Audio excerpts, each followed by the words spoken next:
Good morning. आता आपण काल केमिस्ट्री इन एव्हरीडे लाईफमध्ये फूड प्रिझर्वेटिव्स म्हणजे काय, कलरिंग एजंट म्हणजे काय, ॲडिशन एजंट, ॲडिटिव्ह एजंट्स म्हणजे काय, ओके, हा पार्ट बघितलेला होता। Different methods for the preservation हे कॅरेक्टर बघितलेलं होतं। आणि सगळ्यात शेवटी आपण की some fruits or vegetables after cutting they are going to change their colour in a brown colour, they are going to change their colour, म्हणजे they are become a brown, okay, असं आपण बघितलेलं होतं। तर आणि त्याचमध्ये आपण मग कालच्या भागात फॅट्स म्हणजे काय, ऑइल्स म्हणजे काय हे सुद्धा कॅरेक्टर बघितलं होतं। Okay, fats and oils they are nothing but try इस्टर्स of a glycerol, okay, हे बघितलं होतं। Various types of saturated fatty acids and unsaturated fatty acids हे आपण बघितलं होतं। त्याचं नाव पाल्मिटिक, स्टेरिक हे जर असतील तर आपण म्हटलं, किंवा मायरिस्टिक ऍसिड हे सगळे सॅच्युरेटेड फॅटी ऍसिड्स, लीन ओलिक और ओलिक ऍसिड असतील तर अनसॅच्युरेटेड फॅटी ऍसिड्स असं आपण सांगितलेलं होतं।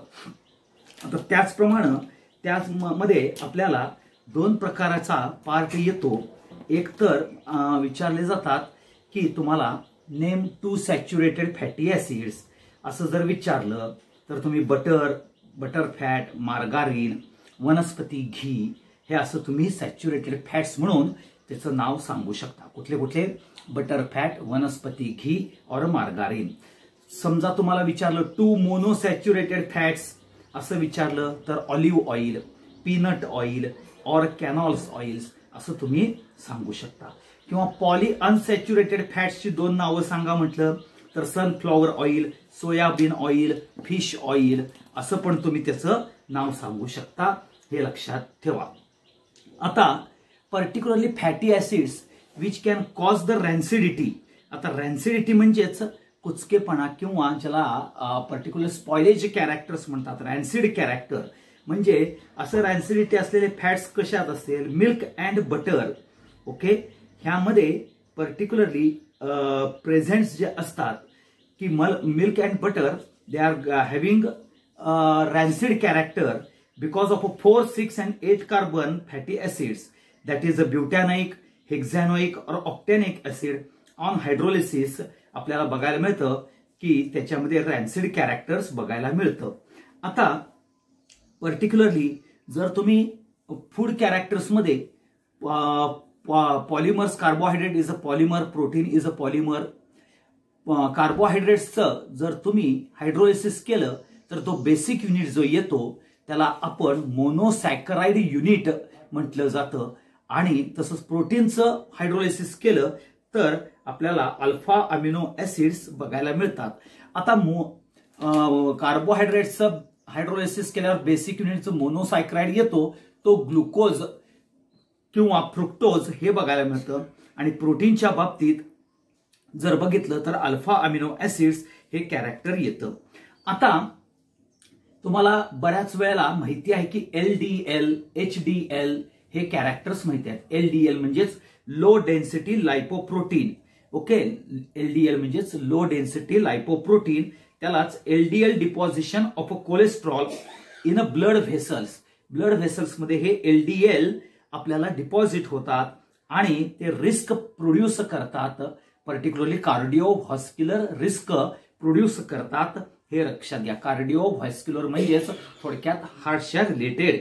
आता ह्यामध्ये काय होतं, जे सॅच्युरेटेड किंवा ज्याला आपण ट्रान्स अनसॅच्युरेटेड फॅट्स म्हणतो in the form of a lipoprotein, म्हणून मी सांगितलं LDL म्हणजेच लो डेन्सिटी लायपोप्रोटीन, ओके, म्हणजे saturated fats or trans unsaturated fats in the form of lipoproteins, okay, they are going to be used in the body for transportation of a cholesterol.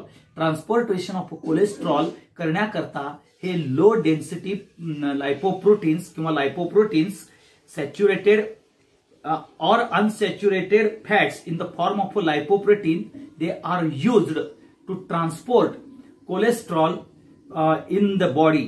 So excessive this low density lipoproteins particularly it is going to deposits or deposition of a cholesterol in a blood vessels which increases a cardiovascular character.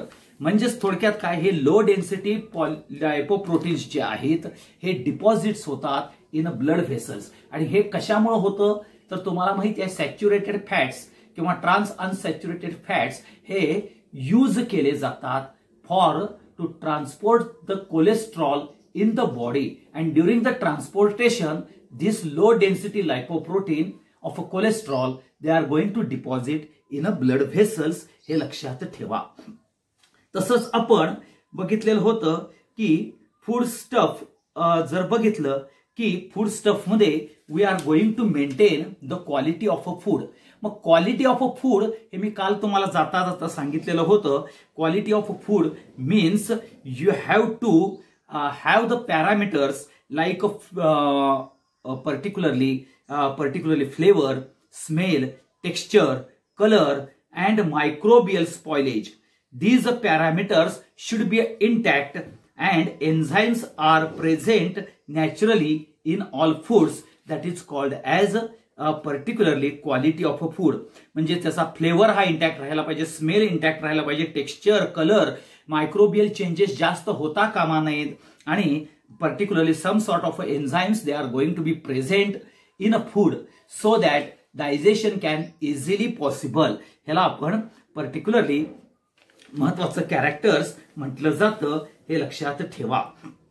Okay, आता तुम्हाला जर माहिती आहे की food मध्ये आपण जर बघितलं तर 100 ग्रॅम राईस जर घेतला तर आपल्याला पर्टिक्युलरली म्हणजे नुसतं तांदळाचं पीठ जर घेतलं आणि ते जर घेतलं तर 366 कॅलरीज एवढ्या आपल्याला मिळतात. परंतु तेच जर कुक्ड राईस 100 ग्रॅमचा घेतला तर 140 कॅलरीज आपल्याला त्यातून न्यूट्रिशनल व्हॅल्यू ही बघायला मिळते. हे लक्षात घ्या, हा सगळ्यात महत्वाचा पार्ट येतो.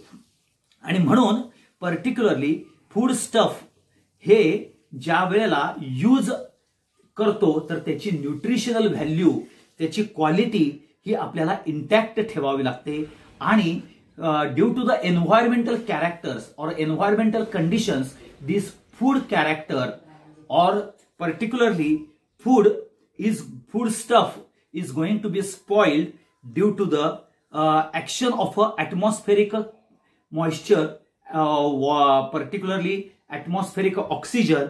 Because of that a chemical reaction, controlled chemical reactions are going to take place, and because of that the spoilage of a food is going to be seen. Okay, that's why most of the preventive measures म्हणजेच preservatives are going to be added to maintain the quality and the food should not get a spoilage.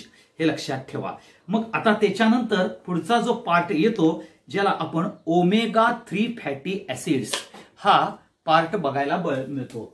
आता हे omega 3 fatty acids हे जर तुम्ही बघितलं तर हे वरची मी तुम्हाला जे स्ट्रक्चर दिलेलं आहे ते ओमेगा 3 फॅटी ऍसिड्स इथं 9, 12, 15 असं आपल्याला चेंज म्हणजे नंबर ऑफ कार्बन्स जर बघितले त्याची मी नावं लिहिले जिथं डबल बॉन्ड कॅरेक्टर येतं. तर पर्टिक्युलरली ओमेगा 3 फॅटी ऍसिड्स.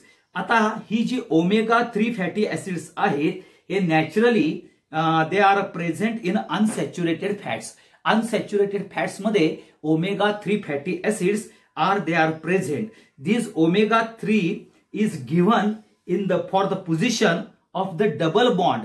म्हणजे लॉंग चेन मध्ये डबल बॉन्ड ची पोझिशन जी आहे ते 3 पोझिशन आहेत, 1, 2, 3 9, 12, 15 ह्या इथं डबल बॉन्ड ची पोझिशन आहे.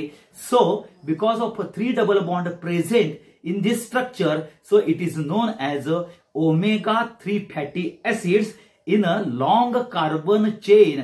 Long carbon chain of fatty acids where there is a position of a double bond with 3 characters, so that omega 3 fatty acids contain 3 carbon double bond carbon. So the third and fourth carbon from the end of the carbon chain म्हणजे end of the carbon chain नंतर आपल्याला इथं 1, 2, 3 किंवा हे काढून टाका 1, 2, 3 किंवा अजून एक घेतलं तर 3 किंवा 4. ओके, इथनं 3 कार्बन पासून म्हणजेच आपल्याला हा 1, हा 2 आणि हा 3, ह्या 3 कार्बन पासून आपल्याला डबल बॉन्ड कॅरेक्टर्स बघायला मिळतात, म्हणून त्याला ओमेगा 3 फॅटी ऍसिड्स, ओके, आणि 3 डबल बॉन्ड बघायला मिळतात in that chain of omega 3 fatty acids, okay.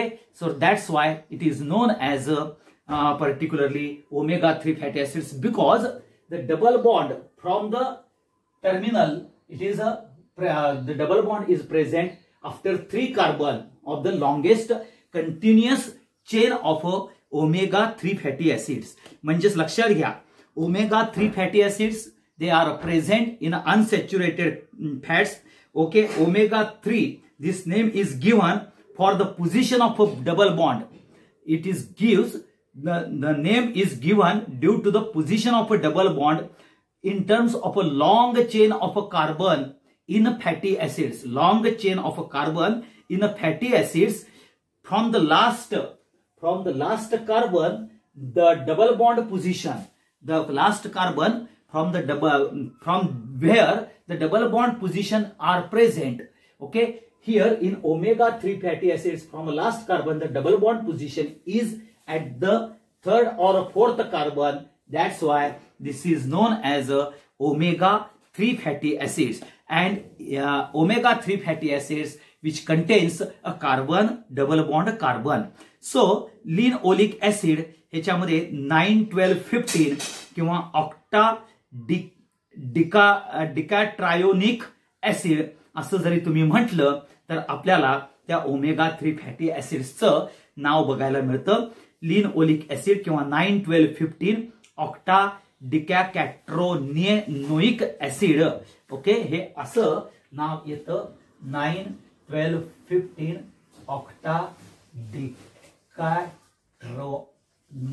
Acid असं त्याचं नाव आपल्याला ह्या लिनओलिक ऍसिड म्हणजेच ओमेगा 3 फॅटी ऍसिड ह्याचं आपल्याला IUPAC नाव बघायला मिळतं.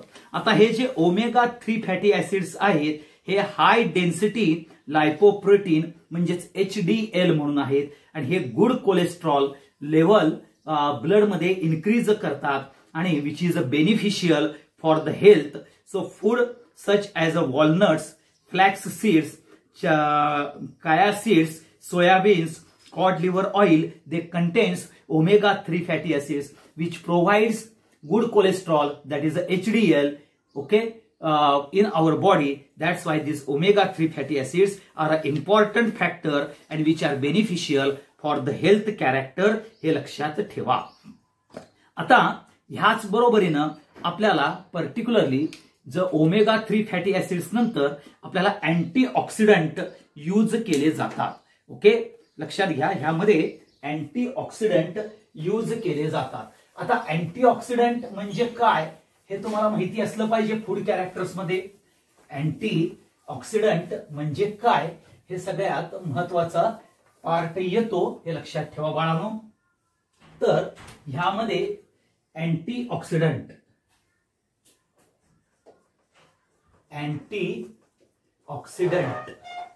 आता अँटीऑक्सिडंट हे जर तुम्ही कॅरेक्टर बघितलं तर particularly antioxidant is the substance which can add. Antioxidant are the substance, particularly they are add the chemical substance which is going to add to food, okay. These chemical substance which can adds to the food, and this chemical substance prevents the oxidative deterioration, okay. म्हणजेच oxidant म्हणजेच which can prevents oxidative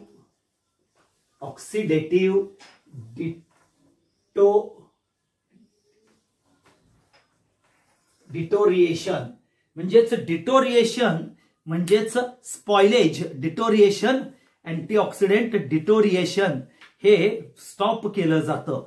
म्हणजेच particularly oxidation, prevents oxidative deterioration means stop or prevent oxidation of a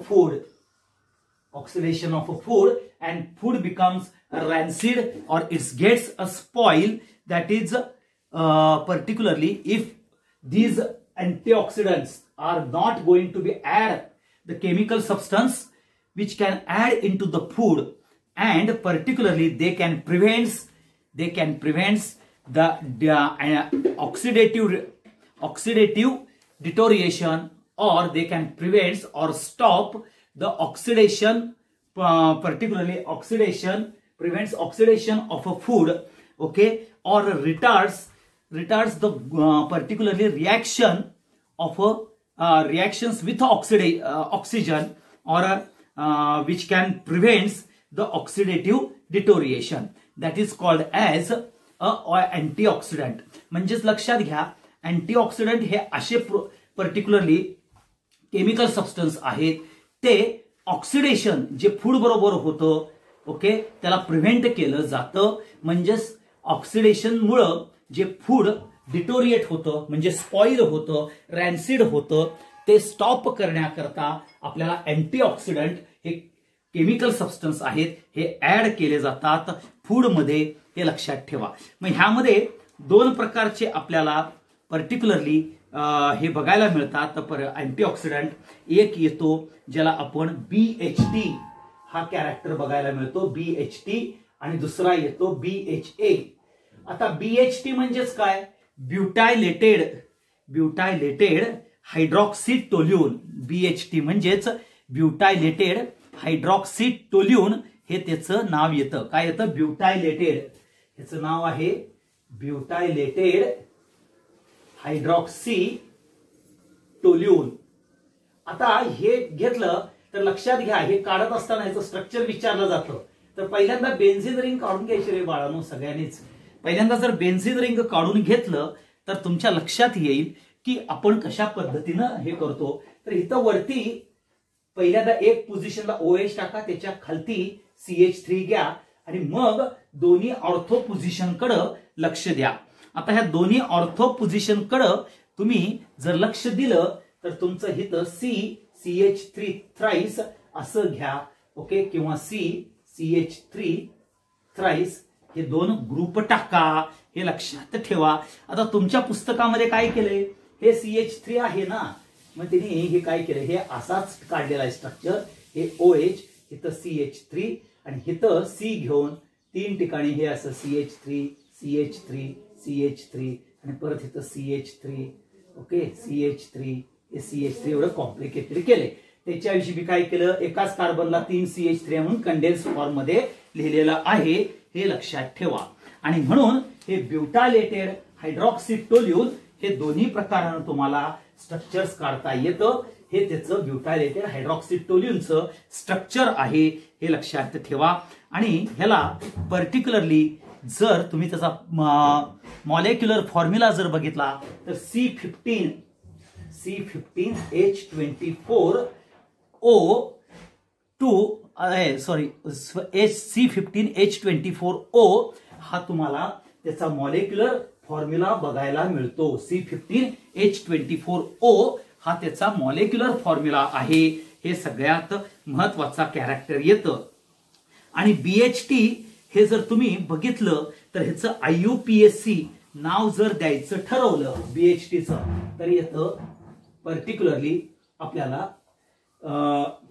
इथं 1 2, okay, जर इकडने घेतलं 1 2 3 4 5, okay, 1 2 3 म्हणजेच 3 5 डाय, okay, 3 5 dye tert butyl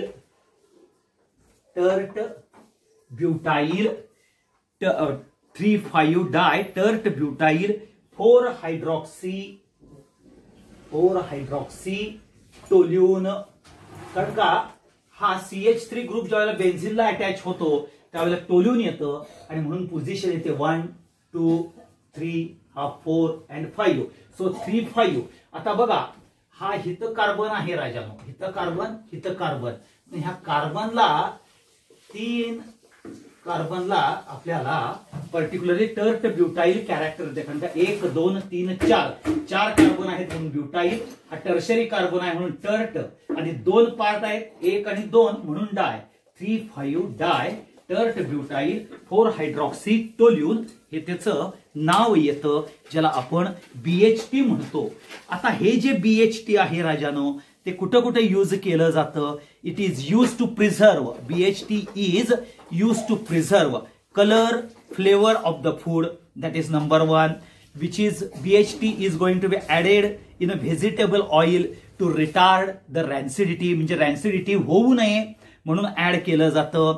particularly it is use to prepare it is used to preserve potato chips, biscuits, breakfast cereals and chewing gums मध्ये आपल्याला BHT add केलं जातं. परत एकदा सांगतो, BHT कुठं कुठं ऍड केलं जातं तर पहिल्यांदा preserve colour and flavour of the food. दुसरं vegetable oils should not become rancid, ते रिटार्ड करण्याकरता BHT यूज केलं जातं.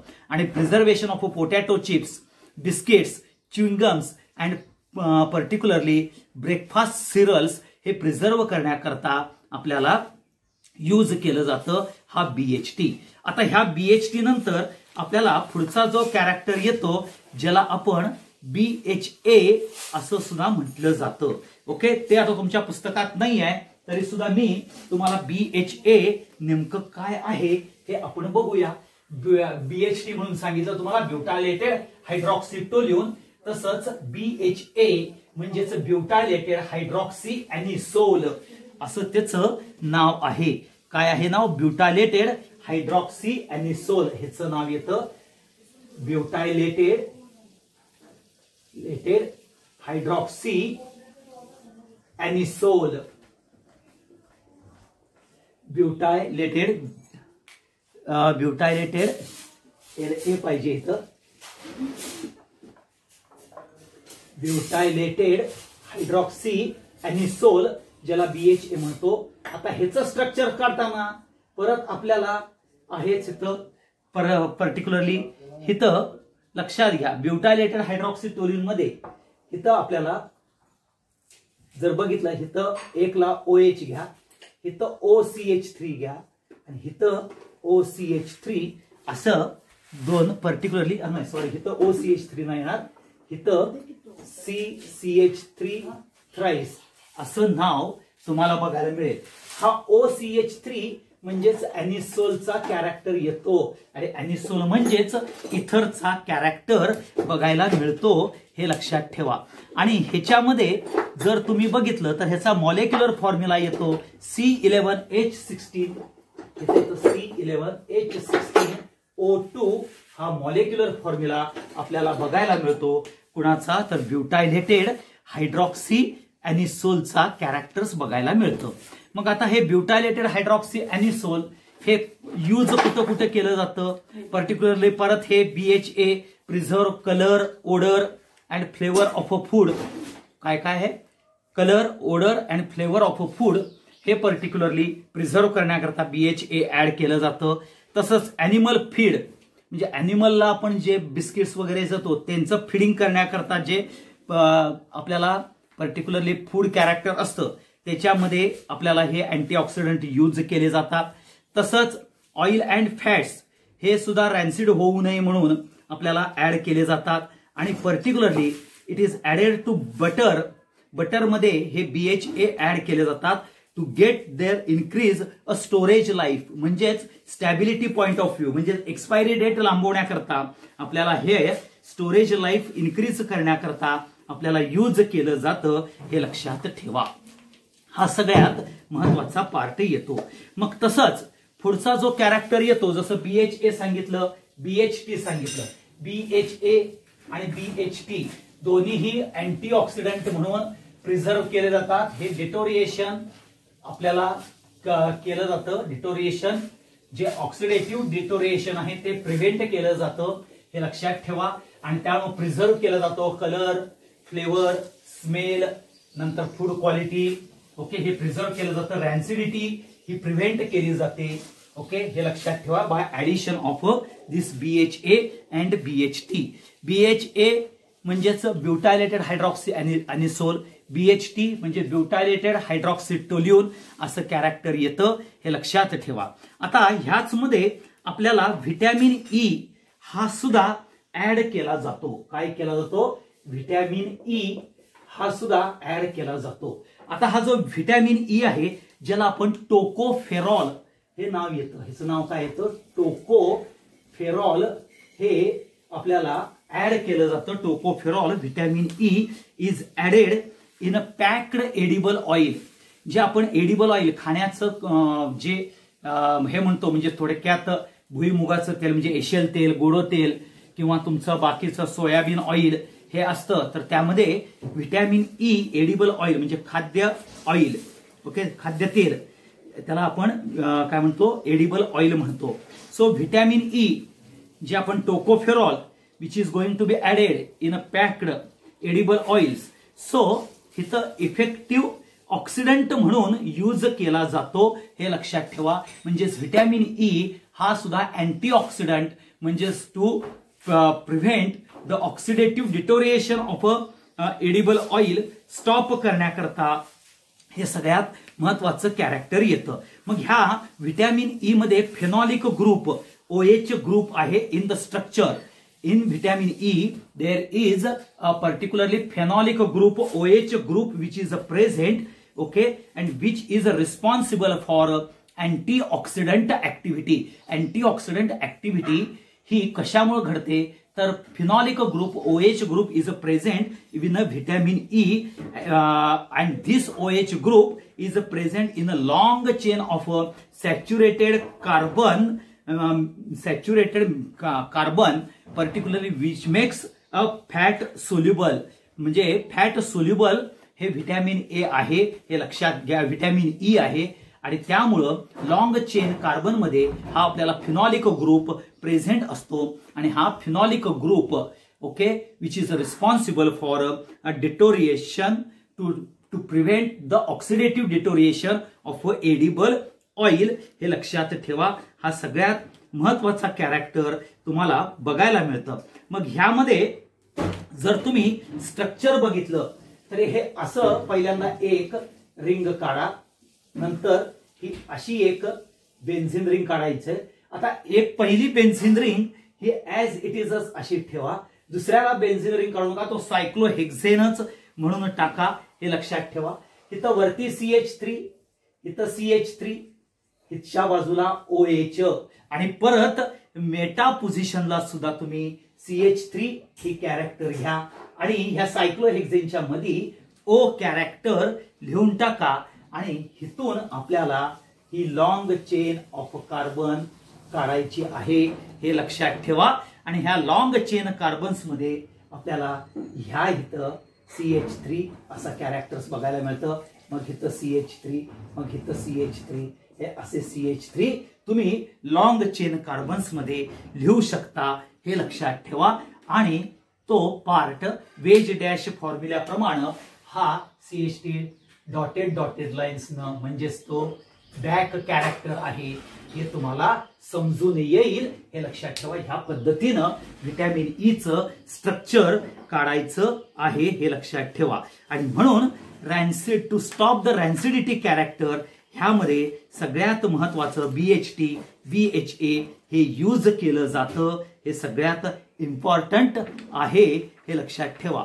आणि मग आपल्याला सगळ्यात महत्वाचं की पार्ट की पर्टिक्युलरली की हे जे कॅरेक्टर्स येतात की रॅन्सिड कॅरेक्टर किंवा स्पॉइलेज कॅरेक्टर का होतात, ओके, पर्टिक्युलरली म्हणजे we are when keeping long time it is going to be becomes rancid or the smell is not that smell is a rancid and disagreeable taste. ही काय येते तर लक्षात घ्या की fatty acids, okay, they are undergoes hydrolysis rapidly, okay, they are undergoes hydrolysis rapidly in presence of a certain microorganisms and enzyme catalyzed reaction is going to take place because of microorganisms. Particularly these fatty acids, they undergoes particularly fast hydrolysis or a rapid hydrolysis is going to take place because of microorganisms present in an environment, okay, हे लक्षात ठेवा. आणि that's why enzyme catalyzed reaction takes place. So rancid smell or disagreeable taste is going to be a part of the food stuff ला येतो हे लक्षात ठेवा. दुसरं काय येतं की दुसरा कॅरेक्टर जे येतं की why the oils becomes rancid or disagreeable smell त्याला येतो किंवा डिसएग्रीएबल टेस्ट येते because of the atmospheric oxygen they are going to react or they are going to be a attack on the unsaturated fatty acids molecules and they are going to break down. म्हणजेच oxidation character is going to take place or oxidation process is going to take place due to atmospheric oxygen and they are going to form saturated fatty acids. Okay, because of that these oils they are converted into aldehydic or ketonic or carboxylic acid मध्ये ते convert होतात आणि म्हणून आपल्याला unpleasant smell बघायला मिळतो. That's why the food becomes or oil becomes a particularly or fat becomes a rancid or they are giving a disagreeable taste. पहिलं काय आहे डिसएग्रीएबल टेस्ट देण्याकरता तर पहिलं आहे these particularly fatty acids undergoes a rapid hydrolysis in presence of microorganisms and microorganisms particularly goes in an enzyme catalyzed reaction. Enzyme catalyzed reactions मुळे आपल्याला ते enzyme catalyzed reactions and rapid hydrolysis मुळे आपल्याला fatty acids हे becomes a rancid smell or disagreeable taste देतात हे लक्षात ठेवा. दुसरं कारण काय होतं ज्यावेळेला oil is going to be interact with the atmospheric oxygen तर oxygen is going to be react with this food stuff for example like oil like butter. Because of that their oxidation process is going to take place and because of oxidation process you will get it or you should particularly this oil or butter they are going to be converted into the aldehydic or ketonic values along with the carboxylic acid. ह्यामध्ये त्याचा change होतो and because of that the particularly butter oil becomes a rancid smell or disagreeable taste आपल्याला बघायला मिळते. So that is because of oxidation process there is a deterioration is possible. So that's why it is known as oxidative rancidity. That is known as oxidative rancidity. हे लक्षात ठेवा. हा सगळ्यात महत्वाचा part आपल्याला बघायला मिळतो with respect to the food character. आणि म्हणून इथं आपण व्हिटॅमिन ए बघितलं, व्हिटॅमिन ई बघितलं, ओके, नंतर BHA बघितलं, BHT बघितलं. हे कॅरेक्टर्स आपल्याला अँटीऑक्सिडंट म्हणून यूज केले जातात. तिथं रॅन्सिडिटी हे स्टॉप केली जाते हे लक्षात ठेवा. ओके, पर्टिक्युलरली ऍडिंग दिस केमिकल सबस्टन्स. ओके, आणि रॅन्सिडिटी ही काय येते सॅच्युरेटेड फॅटी ऍसिड्स असू देत they are going to undergoes a rapid hydrolysis that is and due to microorganism मुळे आपल्याला काय होतं एन्झाइम कॅटॅलाइज रिएक्शन होते. दॅट इज नंबर 1 किंवा number 2 atmospheric oxygen it is going to interact with this oil or butter. Okay, and they can change because of oxidation process into the aldehydic or ketonic or carboxylic acid मध्ये त्याचं conversion होतं and because of that this oil or that fatty acids okay they are going to have a rancid character हे लक्षात ठेवा. आता मग जसं आपण हे व्हिटॅमिन ई व्हिटॅमिन म्हणजे BHA BHT हे जसं अँटीऑक्सिडंट बघितलं राजानो तसंच आणखीन एक 2 प्रकारचे तुम्हाला माहिती असली पाहिजे म्हणून मी सांगतो. सल्फर डायऑक्साईड SO2 आणि हा पर्टिक्युलरली आणि सल्फाईट SULPHITE सल्फाईट हे सुद्धा अँटीऑक्सिडंट म्हणून यूज केले जातात. म्हणजेच ब्युरेज इंडस्ट्रीमध्ये फूड अँड ब्युरेज इंडस्ट्री म्हणजेच तुम्ही जे कोका कोला किंवा पर्टिक्युलरली थम्सअप ओके हे जे ड्रिंक्स घेतात कोल्ड ड्रिंक्स जे घेतात त्यांना प्रिझर्व करण्याकरता ते त्याला ब्युरेज इंडस्ट्रीज म्हणतात. किंवा वाईन्स वगैरे असतील ओके किंवा बियर वगैरे असेल तर त्याला पर्टिक्युलरली त्यांचं प्रिझर्वेशन करण्याकरता सल्फर डायऑक्साईड हा गॅस यूज केला जातो. आणि पर्टिक्युलरली सॉफ्ट ड्रिंक्समध्ये, बिवरेजेसमध्ये, ओके, नंतर वाईन, बियर्स, ओके, ड्राईड फ्रुट्समध्ये हा सल्फर डायऑक्साईड हा अँटीऑक्सिडंट म्हणून यूज केला जातो. तसंच सल्फाईट म्हणून जो आहे तो जे डिस्कलरेशन जे होतं म्हणजे जे colour fruit or vegetables discolour होतात ते होऊ नयेत म्हणून आपल्याला सल्फाईट हा ऍड केला जातो. पर्टिक्युलरली ऍपल और पोटॅटोज हे जे डिस्कलर होतात, ओके, त्यांचा कलर उतरतो, सो ते होऊ नये, डिस्कलराइज होऊ नये म्हणून आपल्याला सल्फाईट हा ऍड केला जातो आणि प्रिझर्व केला जातो, पर्टिक्युलरली प्रिव्हेंट केला जातो ते डिस्कलर होण्यापासून ऍपल किंवा पोटॅटोज. तसंच हे जे सल्फाईट आहे हे सुद्धा अँटीऑक्सिडंट म्हणून वाईन, बियर्स, शुगर सायरपमध्ये, ड्राईड फ्रुट्समध्ये यूज केलं जातं. हे लक्षात ठेवा. हा सगळ्यात महत्वाचा पार्ट तुम्हाला मी सांगतोय. हे सगळ्यात इम्पॉर्टंट कॅरेक्टर येतं, हे लक्षात ठेवा. आता पुढचा जो आपण पार्ट बघणार आहोत that is nothing but drugs and medicine. Okay, drugs and medicine. इथं झालं सगळं फूडच्या संदर्भात आपण पूर्णतः सगळ्या कॅरेक्टर्स बघितल्या. त्या फूडमध्ये ओमेगा 3 फॅटी ऍसिड म्हणजे काय बघितलं, LDL म्हणजे काय बघितलं, HDL म्हणजे काय बघितलेलं आहे राजानो. ओके, त्याच्यानंतर अँटीऑक्सिडंट म्हणजे काय हे कॅरेक्टर बघितलेलं आहे. Different methods of preservation, physical and chemical method हे बघितलेलं आहे. स्पॉइलेज कसं होतं हे सुद्धा आपण बघितलेलं आहे, हे लक्षात ठेवा. मग आता जे आपण पुढचा जो पार्ट बघणार आहोत ज्याला आपण ड्रग्ज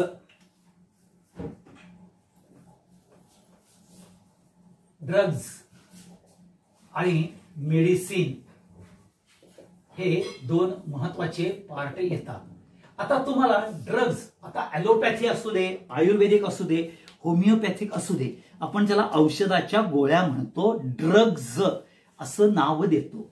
आता तुम्हाला माहिती आहे का, तर लक्षात घ्या, पूर्वी आपल्याकडे हर्बल मेडिसिन म्हणजे आयुर्वेदिक कॅरेक्टर्स मध्ये हर्बल मेडिसिन हे आपण यूज करतो. नावडेज बघा तुम्ही करोना करता काढा घ्या, हळद बरोबर हळद पाण्यामध्ये घेऊन गरम पाण्यात घेऊन प्या. म्हणजे हे थोडक्यात काय आहे राजानो, तर तुम्हाला पर्टिक्युलरली मेडिसिनल यूज आपण यूज करतो in the treatment of the Ayurvedic characters मध्ये आपण यूज केलं जातं. मग तुम्ही टर्मेरिक म्हणजे हळद आपल्याला अँटीसेप्टिक म्हणून बघायला मिळते.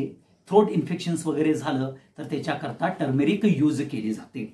तसंच विंटर ग्रीन जे आपल्याला मिथाइल सॅलिसिलेट म्हणून आपल्याला इन्ग्रेडियंट बघायला मिळतो, त्याला ऑइल ऑफ विंटर ग्रीन म्हटलं जातं. ते अनाल्जेसिक म्हणून यूज केलं जातं. तुम्ही मूग घ्या, फास्ट रिलीफ घ्या किंवा आयोडेक्स घ्या, ते विंटर ग्रीन त्याच्यामध्ये ऍड केलं जातं. ऑइल ऑफ विंटर ग्रीन त्याला अनाल्जेसिक प्रॉपर्टी येते, हे लक्षात ठेवा.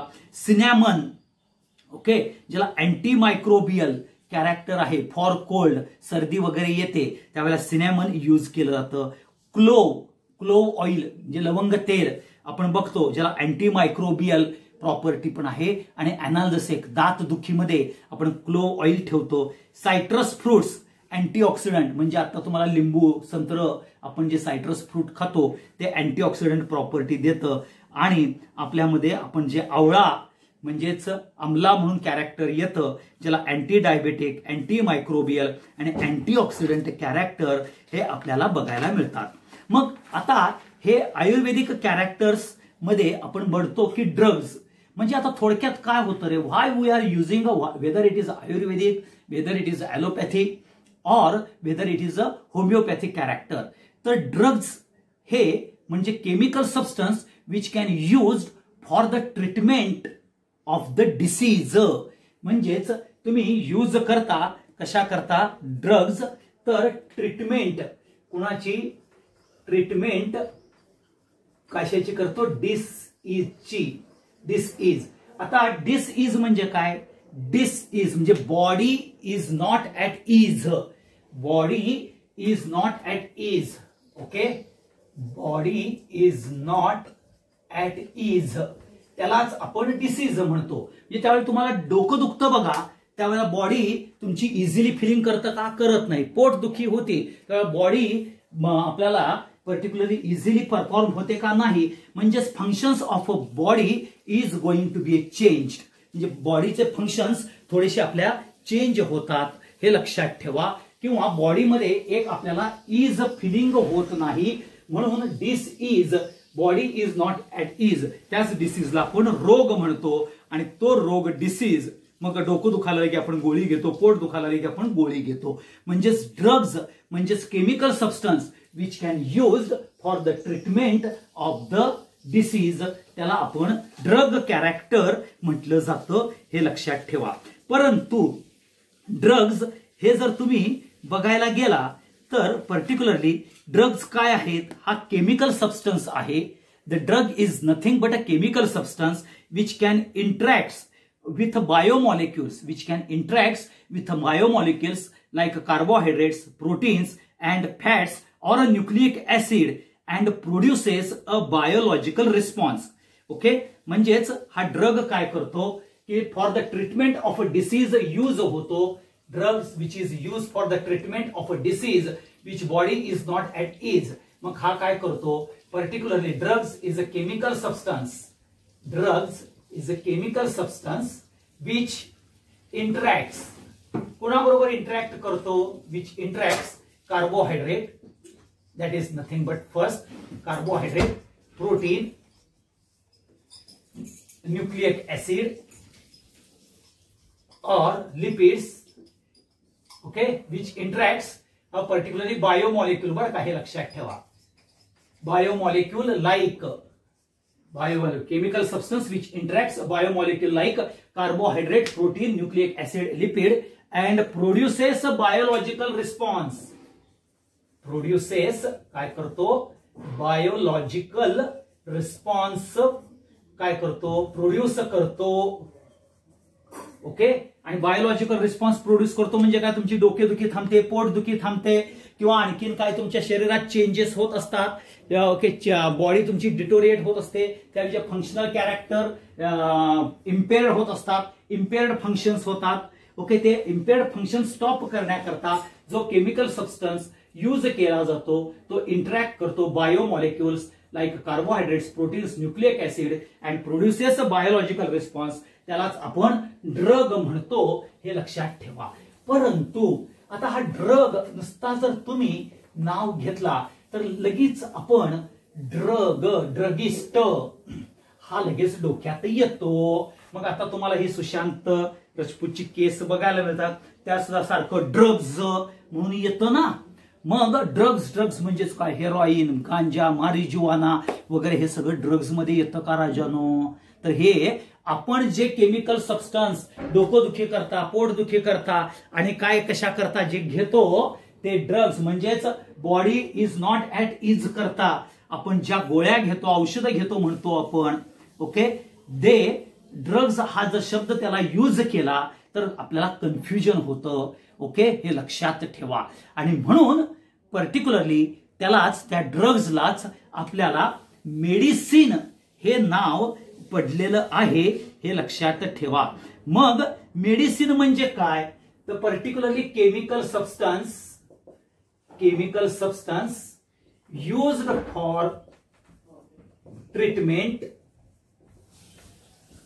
treatment, cure, prevent, prophylaxis, diagnosis. Treatment, cure, prevent, prophylaxis, diagnosis. Okay, and particularly having a biological response.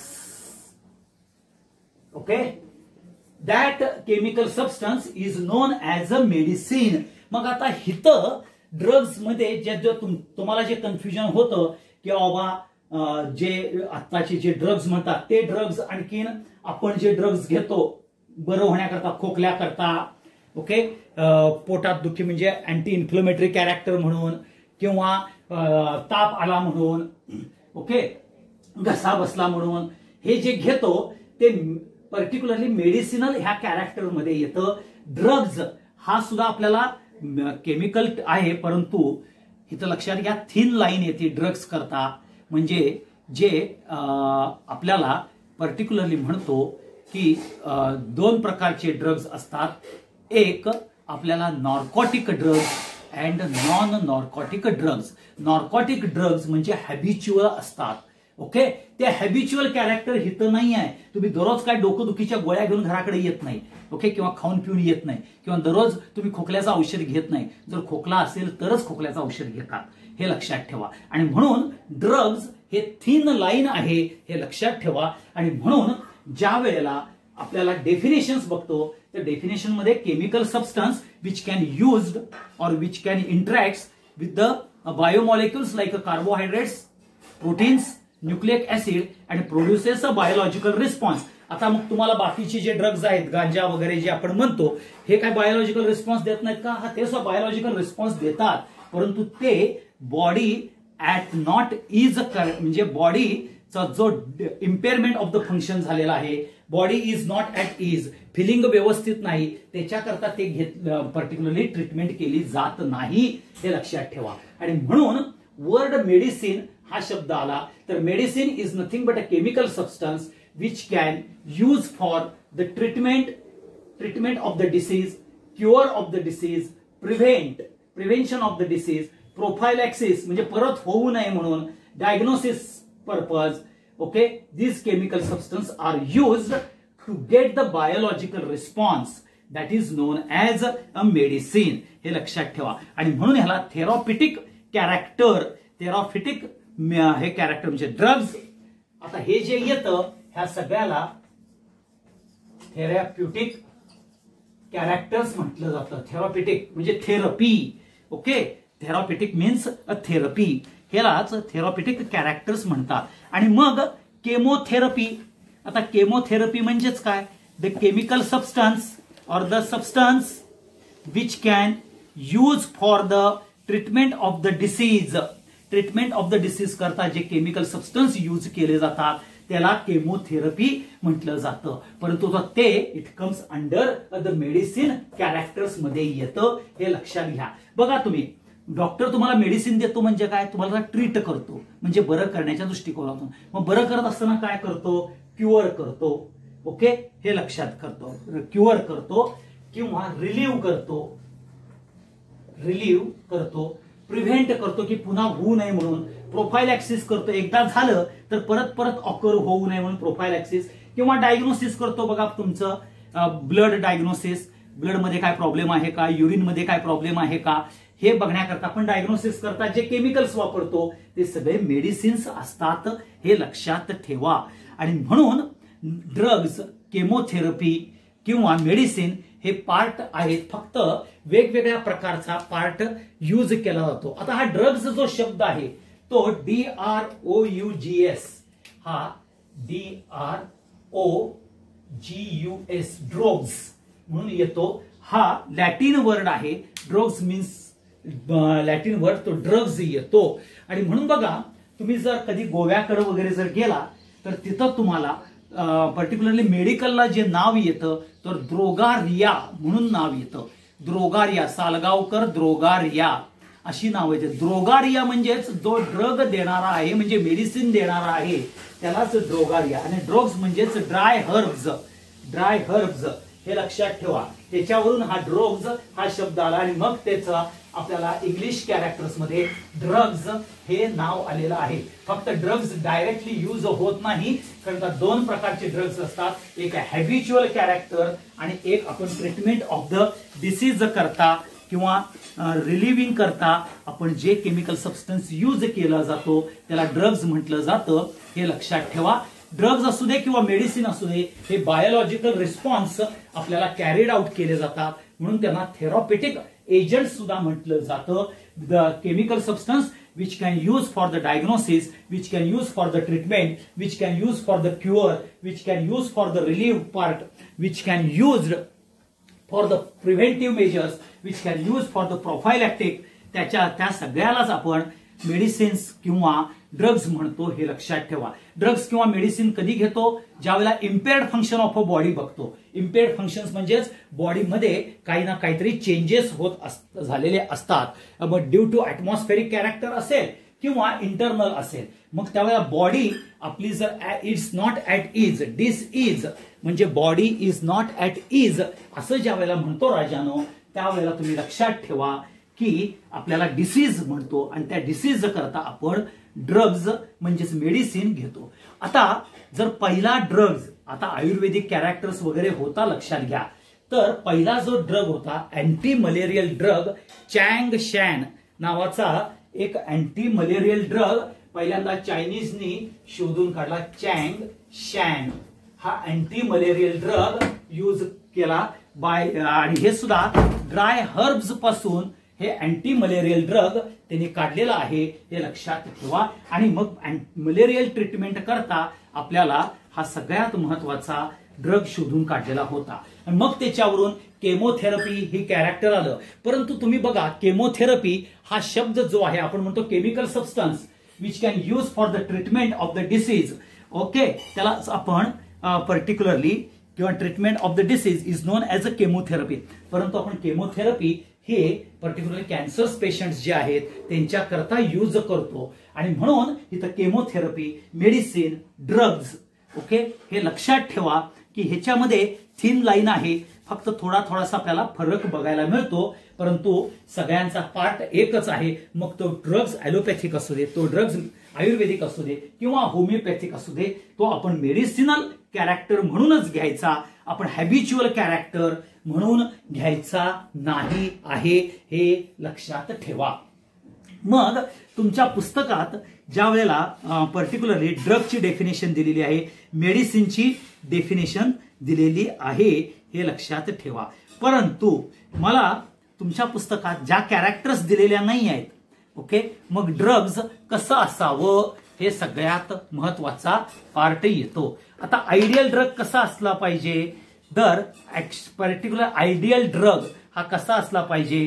पहिल्यांदा इट शुड ऍक्ट. आयडियल ड्रग्सचे कॅरेक्टर्स काय येतात बघा. Ideal drugs acts at a site of the acts at a site of the acts at the site acts at a site of the disease. Okay, that is first. Second character काय असलं पाहिजे? It should not be a toxic. It should not be a toxic. तिसरं काय येईल? It should have less side effect as well as adverse effect. हे लक्षात ठेवा. त्याच्यानंतर सगळ्यात महत्वाचा character, drug should be efficient. Should be a drugs कसा असला पाहिजे? ड्रग्ज कसा असला? Drugs should be efficient. आणि कसा असला पाहिजे? ड्रग्ज पर्टिक्युलरली शुड नॉट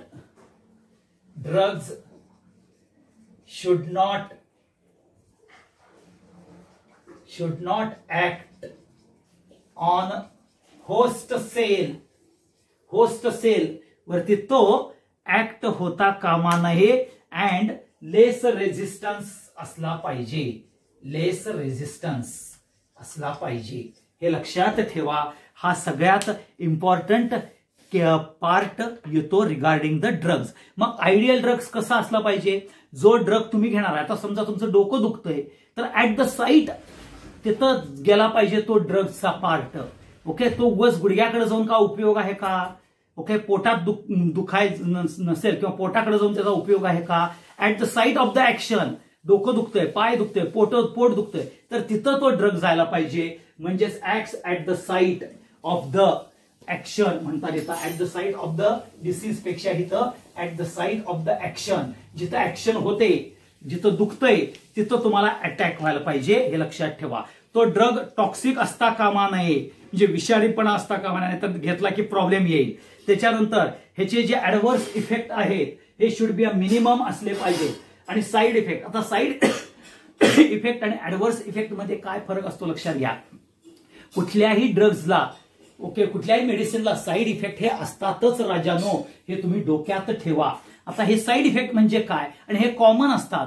तर ह्यामध्ये कुणाला डोकं दुखतं, समजा पॅरासिटामॉलची गोळी घेतली, क्रोसिनची गोळी घेतली, कुणाला पोटात दुखतं, कुणाला नॉशिया होतो म्हणजेच मळमळतं, कुणाला ओमिटिंग होतं, हे साधे साईड इफेक्ट्स असतात. परंतु जर त्याचे ऍडव्हर्स इफेक्ट म्हणजेच एकदम स्किन रॅश येणे किंवा पर्टिक्युलरली हार्ट रेटमध्ये फरक पडणे, असा जर काय कॅरेक्टर येतात ते ऍडव्हर्स इफेक्ट मध्ये येतात. ते ऍडव्हर्स इफेक्ट हे लेसच असले पाहिजेत, हे लक्षात ठेवा. म्हणजे त्याचा जो रिस्पॉन्सिव्ह कॅरेक्टर आहे ड्रगचा टुवर्ड्स द ऍडव्हर्स इफेक्ट, ज्याला आपण हायपर सेन्सिटिव्ह कॅरेक्टर म्हणतो, जे ऍलर्जिक रिॲक्शन्स देतात, त्या ऍलर्जिक रिॲक्शन्स मुळे काय होतं की सडन डेथ होण्याचे सुद्धा चान्सेस असतात.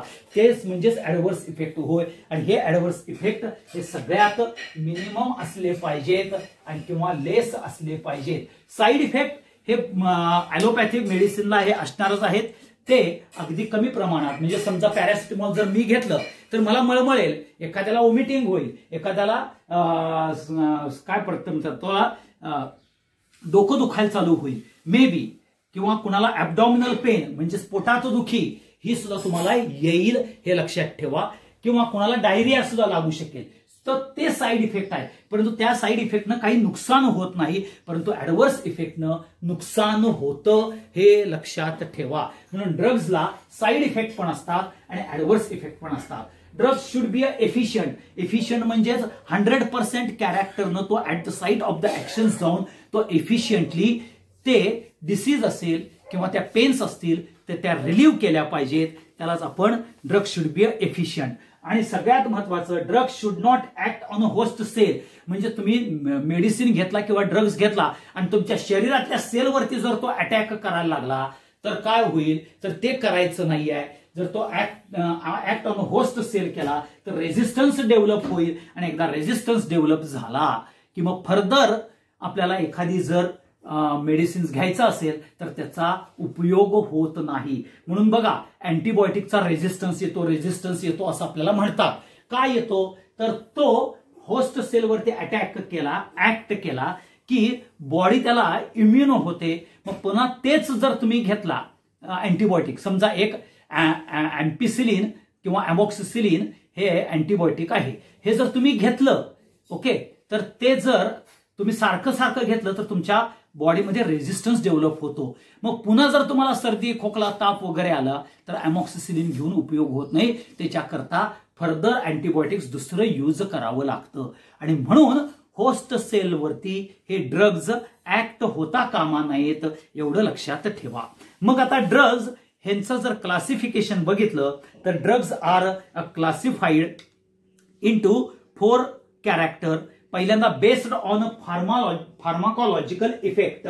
बघा, ड्रग्जचं क्लासिफिकेशन ज्यावेळेला आपण बघतो, त्यावेळेला सगळ्यात महत्वाचं जे कॅरेक्टर्स येतात राजानो, हे तुमच्या पुस्तकात नाही आहे, तरी सुद्धा मी हे का घेतोय, कारण का टोटल ज्यावेळेला JEE आणि नीट कॅरेक्टर बघता त्यावेळेला तुम्हाला हे माहिती असलं पाहिजे, म्हणून घेतोय आपण. पहिला drugs classification of a drugs. पहिला येतो based on pharmacological effect. Based on a pharmacological effect. दुसरं येतं drug action. Based on drug action हे कॅरेक्टर येतं. त्याच्यानंतर तिसरं येतं केमिकल स्ट्रक्चर वरून आपल्याला बघायला मिळतं क्लासिफिकेशन. हा सगळ्यात महत्वाचा पार्ट येतो, केमिकल स्ट्रक्चर. त्याच्यानंतर पर्टिक्युलरली मॉलिक्युलर टार्गेट्स वरती येतं. आणि 5वं जे येतं ज्याला आपण लेमॅन टर्म्स म्हणतो हे लक्षात ठेवा. आता बेस्ड ऑन फार्माकोलॉजिकल इफेक्ट, आता हे जे फार्माकोलॉजिकल इफेक्ट आहे म्हणजे ड्रग घेतल्यानंतर म्हणजे मेडिसिन घेतल्यानंतर ते मेडिसिन आपल्या शरीरावरती काय परिणाम करतं आणि शरीर त्या ड्रगवरती काय करतं.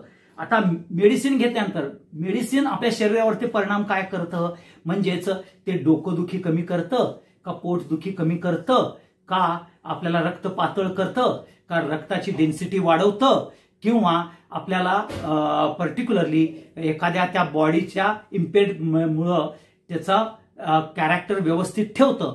तो म्हणजे ड्रगचा इफेक्ट म्हणजेच फार्माकोलॉजिकल इफेक्ट येतो. ओके, मग त्यालाच आपल्याला पर्टिक्युलरली फार्माकोडायनॅमिक्स आणि फार्माकोकायनेटिक्स म्हणतात. आता ड्रग्ज घेतल्यानंतर बॉडी काय करतं त्याचं ऍब्सॉर्प्शन करतं, मेटाबॉलिझम करतं. ओके, पर्टिक्युलरली मेटाबॉलिझम, ऍब्सॉर्प्शन आणि एक्सक्रिशन हे केलं जातं. म्हणजे पहिल्यांदा ड्रग ऍब्झॉर्ब केलं जातं, त्याला मेटाबोलाइज केलं जातं, at the site of the action पाठवलं जातं आणि जो रिमेनिंग कॅरेक्टर आपल्याला उपयोगाचा नाहीये शरीराला तो एक्सक्रीट केला जातो through urine or through your faeces, आपल्याला टाकून दिला जातो, एक्सक्रिशन केलं जातं. म्हणजे हे जे पार्ट आहे म्हणजे त्यावेळी काय करतं बॉडी त्या ड्रगवरती ऍक्ट करतं आणि ड्रग बॉडीवरती ऍक्ट करतो, त्यालाच फार्माकोलॉजिकल इफेक्ट म्हणतात. आणि ही इन्फॉर्मेशन आपल्याला डॉक्टर्सला प्रोव्हाइड करावी लागते. So this pharmacological effect, this information is provides to the doctors for the totally for the drugs. कशा करता for the treatment of the particular type of the disease, particular types of disease करता ती information डॉक्टर्सना use करावी लागते. मग तुम्ही antibiotics करता असेल किंवा पेन किलर असेल आणि कुठलाही हे असेल, ओके, हार्ट डिसीज करता असेल किंवा तुमचा बाकीच्या कुठल्याही डिसीज करता असेल तर तिथं पूर्ण फार्माकोलॉजिकल कॅरेक्टर हे डॉक्टर्सना माहिती असलं पाहिजे, हे लक्षात ठेवा. त्याच्यामुळे त्याला फार्माकोलॉजिकल इफेक्ट म्हटलं जातं. म्हणजेच अँटीसेप्टिक असेल, ओके, अँटीपायरेटिक असेल, ओके, किंवा पर्टिक्युलर अनाल्जेसिक कॅरेक्टर आहे का, अँटीबायोटिक कॅरेक्टर आहे का, अँटीमायक्रोबियल आहे का, हे फार्माकोलॉजिकल कॅरेक्टर्स माहिती असले पाहिजेत. Classification based on drug action. आता ड्रगची ऍक्शन काय आहे, तो हिस्टामिन स्टॉप करतो का डोपामाइन स्टॉप करतो, ओके, हे लक्षात ठेवा. मग म्हणजेच हिस्टामिनमुळे काय होतं इन्फ्लमेशन होतं बॉडीला. ओके, मग ते इन्फ्लमेशन म्हणजे सूज, ही सूज कमी करण्याकरता म्हणजेच तो हिस्टामिन जो रिलीज होतो शरीरातनं, ओके, तो त्याचं डिप्रेशन केलं जातं. म्हणजेच त्याचा जो एक्सक्रिशन कॅरेक्टर असतो कुणाचा हिस्टामिनचा, तो लक्षात घ्या तो पर्टिक्युलरली इनिबिट केला जातो. त्या इनिबिशन कॅरेक्टरला म्हणजेच तो ड्रग जर तुम्हाला पित्ताच्या गांधी उठल्या, पित्त उठलं शरीरावरती तर तुम्हाला बारकी गोळी दिली जाते. ते काय करतं हिस्टामिन जो रिलीज झालेला असतो त्याला काय केला जातो सप्रेस केला जातो, इनिबिट केला जातो. त्याच्यानंतर पुढचा पार्ट येतो केमिकल स्ट्रक्चर.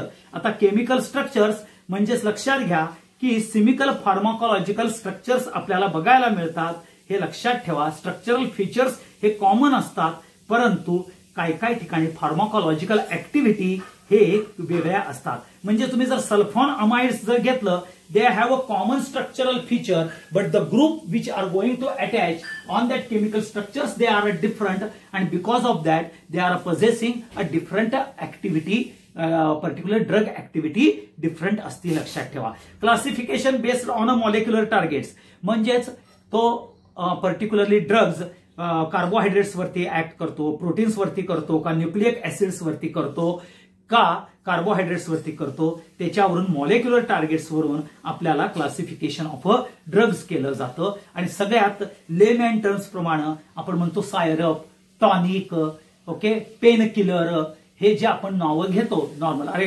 कुठल्याही आपण ह्याला जरा पेन किलर द्या म्हणून आपण केमिस्टच्या दुकानात गेलं तर, नाहीतर आपल्याला टॉनिक द्या किंवा सिरप द्या खोकल्याकरता, हे सिरप, टॉनिक किंवा पेन किलर हे लेमॅन टर्म्स वरनं क्लासिफिकेशन होतं, हे लक्षात ठेवा. आणि म्हणून हे मेडिसिनल कॅरेक्टर हे सगळ्यात महत्वाचे येतात. हा इम्पॉर्टंट फॅक्टर तुम्ही लक्षात ठेवा.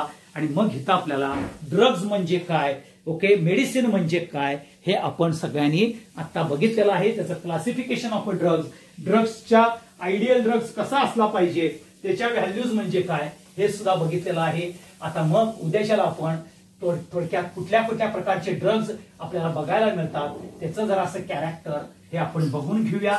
वेगवेगळ्या प्रकारचे अँटीबायोटिक्स काय काय आहेत हे सुद्धा आपण उद्याच्या भागामध्ये आपण बघावं. एवढं लक्षात ठेवा. हा दुसरा पार्ट येतो ड्रग्सचा. आज आपण फूड आणि ड्रग्ज मधला आपण ड्रग्ज म्हणजे काय, मेडिसिन म्हणजे काय, ओके, ॲलोपॅथी, आयुर्वेदिक हे सुद्धा बघितलं. ड्रग्सची आयडियल ऍक्शन काय असते हे सांगितलं. ड्रग्सचं क्लासिफिकेशन काय सांगितलं. केमोथेरपी म्हणजे काय ह्या सुद्धा गोष्टी मी तुम्हाला डिटेलमध्ये घेतलेल्या आहेत. एवढं लक्षात ठेवा. Thank you very much.